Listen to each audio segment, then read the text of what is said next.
My name is Mark, and I'm hopelessly addicted to Balint. We love you, Mark. We love you.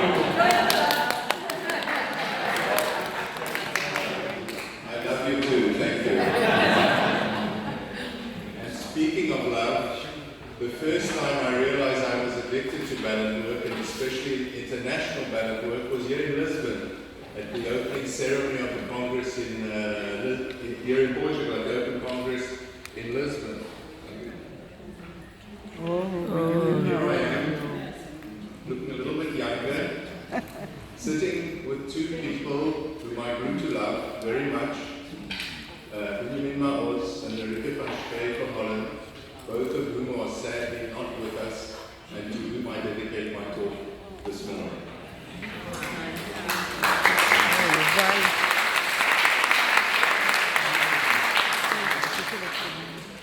I clearly recall George describing his addiction to international Balint work, going from conference to conference. All this to a wonderful background of classical music, much as was the case just a few days ago. And then I smuggled myself into a dealer's group,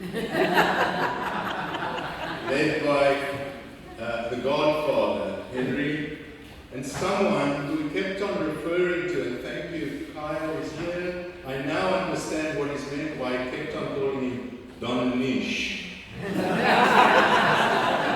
reminiscent of the mafia. And after 5 days of this, I realized this wasn't enough.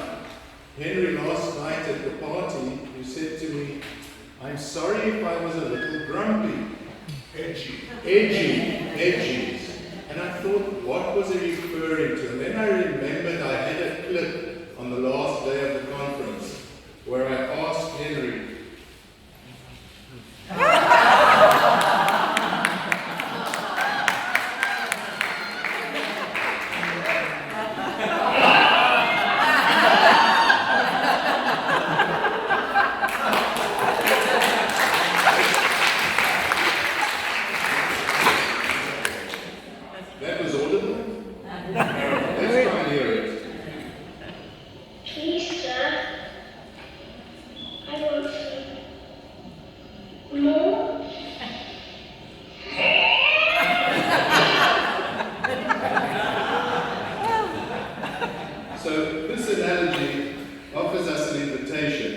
to explore the common ground between our Balint group work, and participate, and a drug, just as Michael Balint did in his book. And this is a very cherished picture of my copy of the Balint group, which was my father's when he started his Balint work in the 1970s. Please don't look at the proceedings. I thought for some unknown reason I had 15 minutes, so on Friday last I cut my paper down and the slides all got messed up. So what I did was I had put in the juicy bits as slides. So let's just try and listen to it as a narrative, because otherwise you're going to get lost, and hopefully I won't. In the introduction, Michael Balint wrote of the doctor as the drug, which we have heard, and one of the doctors, Philip Hopkins, wrote, "By far the frequently most used drug in general practice is the doctor himself," and this is something we've heard several times over the last few days. And in his book, Michael Balint warns us that he makes no use of the literature, no references, and that all the observations were based on the courage of our own stupidity. And so it is in this light that I shall share with you in the coming 10-15 minutes a combination of literature quotes and, as you can see, a huge dash of my own stupidity. So in the opening paragraph of the introduction, Michael Balint wrote, "It was not only the box of medicine or the bottle of pills that mattered, but the way the doctor gave them to his patient. In fact, the whole atmosphere in which the drug was given and taken." And he continues, "No pharmacology of this important drug exists. No guidance is contained in any textbook as to the dosage in which the doctor should prescribe himself, in what form, how frequently, and so on. he saw one of the chief aims of the seminar was to start devising this new pharmacology. So, is it possible to see a Balint group in this context as a drug as well? And in order to do that and to answer that question, I thought we could draw up a drug information sheet, much as is done with every single prescription drug on the market today. But before we proceed, we need a name. And one of the things I think I most enjoyed in preparing this preparation was choosing a name for our generic Balint group. And this was an opportunity for me to get my revenge at the scientists who develop drugs, and especially at the drug companies that develop these incredibly difficult to remember names that I have to prescribe to my patients, and there are hundreds of them. Have you noticed how difficult it is to remember all the names? And I think a recent example is a PCSK9 inhibitor, protein convertase subtilisin crexin inhibitor type 9. I'm sure our students remember, but I doubt the rest of us do. At least in Israel, telepharmaceuticals have come around somewhat and made things a little easier. We have a drug of atorvastatin for lowering cholesterol, which in Hebrew the drug is called Torid. Get it down. We have Tarim for erectile dysfunction. Get it up. So in this spirit, it is my honor to give you Embracing, which in ongoing groups is called Embracing Forte. And sometimes at congresses, much as Budow described what happens sometimes in Aachen, Embracing Plus, or a Greuze group, or fishbowl, when all congress participants take place in a group. So why Embracing? Those of you unfamiliar to Balint groups may have noticed that we Balint friends meet with a traditional embrace or hug. In a moment, we shall look at the structure of a Balint group, which is almost always circular, just like our hug when we take our arms around each other. A drug ring, if you like. During the group work, we all embrace the case presented, extending a hug to the presenter, even if he or she is outside the circle. And in ongoing groups, we all metaphorically hug each other over time. So where do we go when we want to find out about a new drug? There are, as you know, so many online websites such as Dynamed, Micromedex, DrugRx.com, etc. But no matter where you go, if you put in Embracing, it will always come up blank. Nothing available. So let's start with the molecular, structure. As I mentioned earlier, groups are usually circular and comprise, depending on the group size, of 6 to 12 individual participants that are in constant interaction between each other. Usually this process is led by 2, sometimes 1 leaders, whose function is to maintain and protect this environment. One participant will start the process by presenting a doctor-patient or therapist-patient relationship issue, and to quote a 2015 article from the British Journal of Psychotherapy, the other members metabolize the doctor-patient relationship. And Mills and Smith from Leeds write, and I again put up the quote, "This opportunity to explore feelings and experiences offers a way for doctors to metabolize and understand emotional states triggered by our patients. It is proposed that this not only helps prevent burnout, but also guards against doctors becoming damaged by difficult clinical interactions and in turn damaging the patients they treat."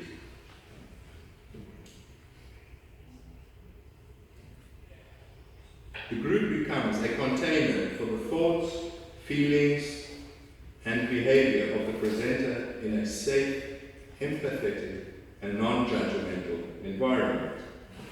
So let's move on then to composition, or pharmacological class. and I have once again taken the poetic liberty of calling our drug embracing empathomimetic, and a Crexin, unlike a Crexin inhibitor, and if you stay in your seat, you'll find out what I mean. In an article from June this year, published in the Journal of Health Education and Promotion, I forget who mentioned meeting in a park in Iran, but this paper on Balint comes from Isfahan, by three writers from Isfahan. What they did was they carried out a systematic literature search for articles dealing with Balint groups in medical education, both pre- and postgraduate. They included a total of 9 papers.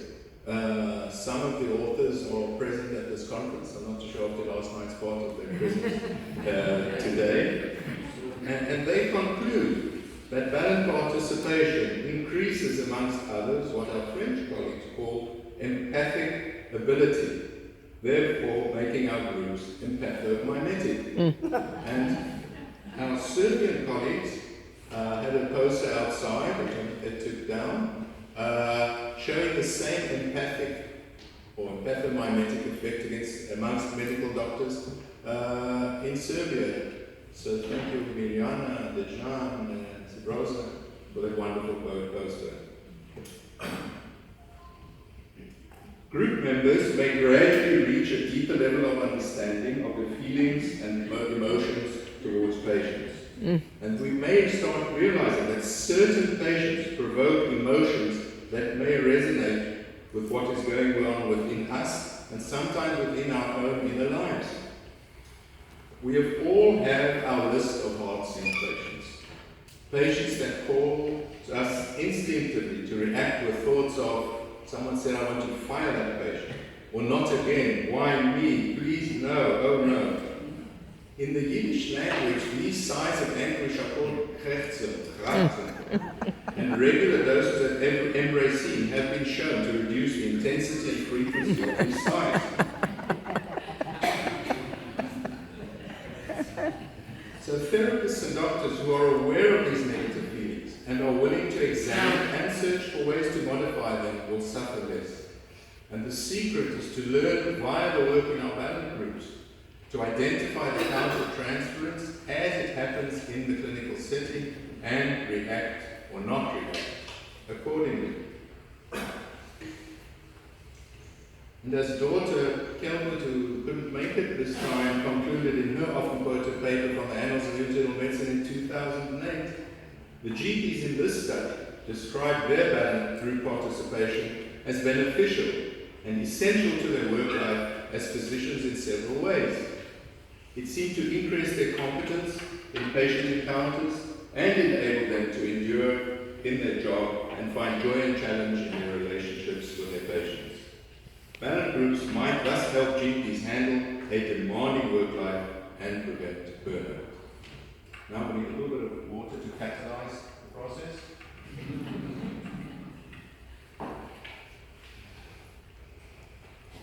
Dosage and strength is for me one of the things that possibly we need to look at. Maybe if we have time to discuss this more at length, because there's really no consensus on this issue. Some groups may have 4 to 6 members. We heard of a group that was stopped with 4. Some may as many as 18. Some people come to a Balint Congress once every 2 years, take an occasional dose, but that has very little effect. The most common recommendation is to take a maintenance dose of a group of 6 to 12 members once to every 3 to 4 weeks. And I would challenge whoever. I was thinking about the bisphosphonate drugs we use for osteoporosis, which after 6 years there's a recommendation to take a stop because the side effects appear after time. And it's nothing we've ever really looked at of the effects of long-standing groups. Most of the literature is a year or 2, and that's where the research ends. But what happens to someone like myself? I think I've been in the same group every few weeks for 18 years. Is it good? Is it bad? I don't know. What about the length of the group? It's almost always 90 minutes. Why not 60? Why not 2.5 hours? Who determined 90? Who decided 1 case, 2 cases? These are issues that I don't think literature has actually looked at. As far as food is concerned, it can be taken with, during, before, or after meals.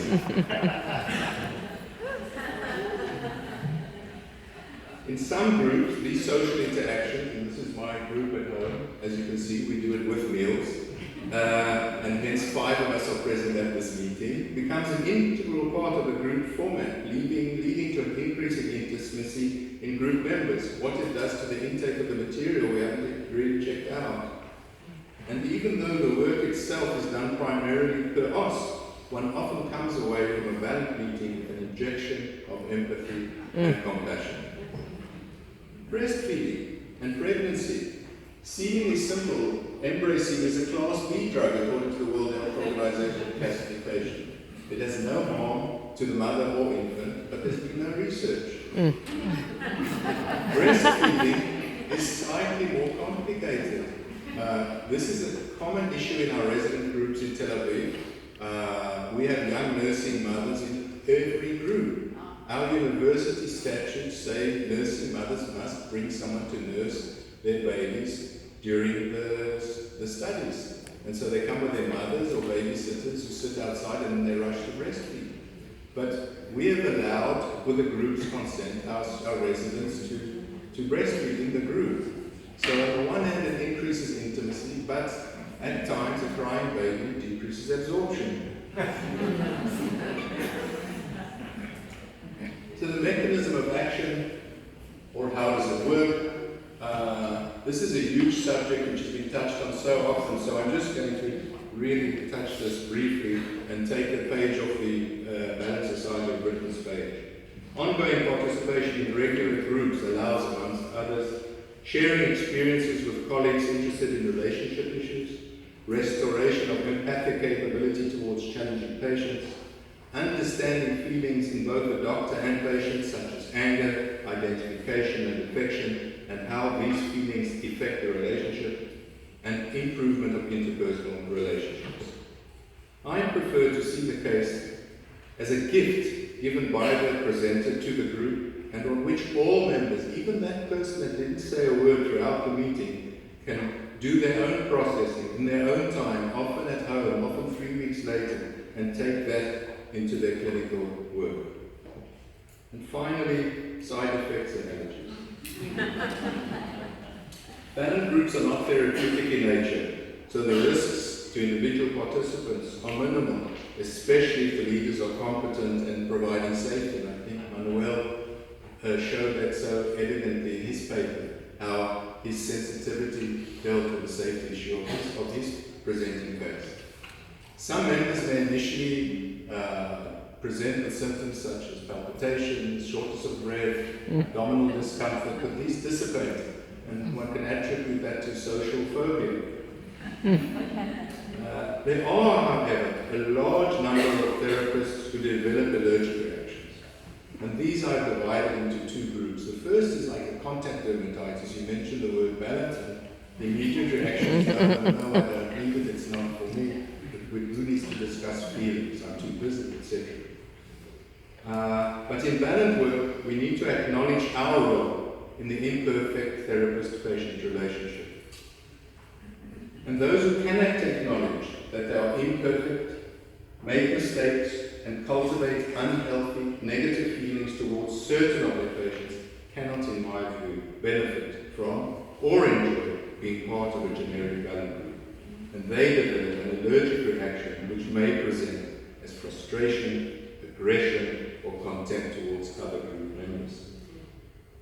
So, Balint groups are therefore not a pill that we should all swallow, but it is important that physicians, therapists do find ways of preventing the depression, anxiety, burnout that we have discussed over the last few days.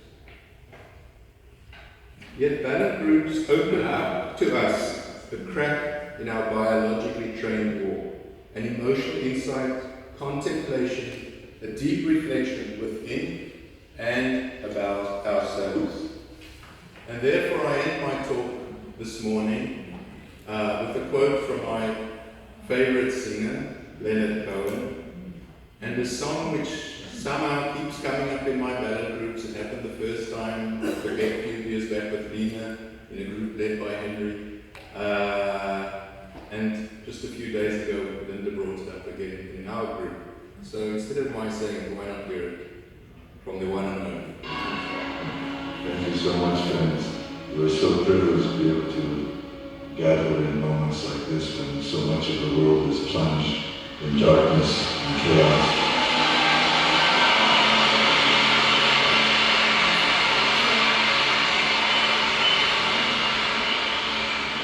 So, ring the bells that still can ring. Forget your perfect offering. There is a crack in everything. That's how the light gets in.